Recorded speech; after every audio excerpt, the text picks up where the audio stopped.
L'homme qui voulait vivre sa vie. Adapté au cinéma en 2010, ce roman de Douglas Kennedy pourrait aussi être le titre de sa biographie, celle d'un éternel voyageur, mais aussi d'un stakhanoviste de l'écriture.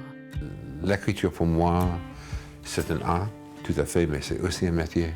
Ouais. Et c'est une discipline.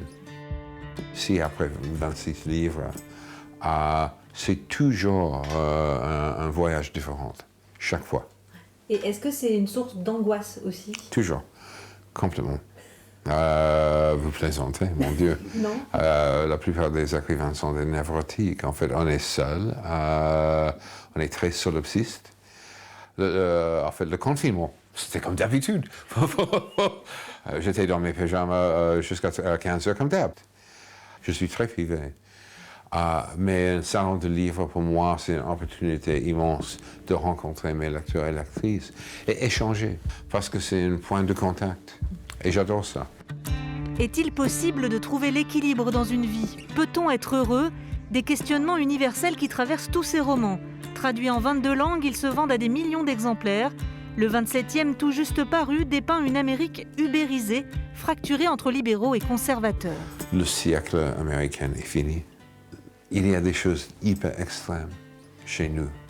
Et c'est un moment très dangereux. Et ça, c'est dans le livre. On peut lire ça comme un roman noir.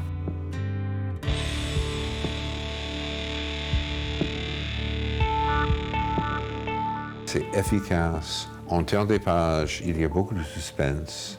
En même temps, c'est aussi un portrait d'une société hyper schizophrène. L'auteur partage aujourd'hui son temps entre la côte est américaine, Berlin et Paris, où il s'est installé dans le 10e arrondissement, il y a maintenant 11 ans. C'est mon autre pays maintenant. Je suis très francophile, je suis très francophone. En fait, les idées continuent de compter en France. Les philosophes continuent à compter en France. Des écrivains continuent à compter. Et même s'il y avait une diminution des ventes des livres comparé à des autres pays, c'est extraordinaire.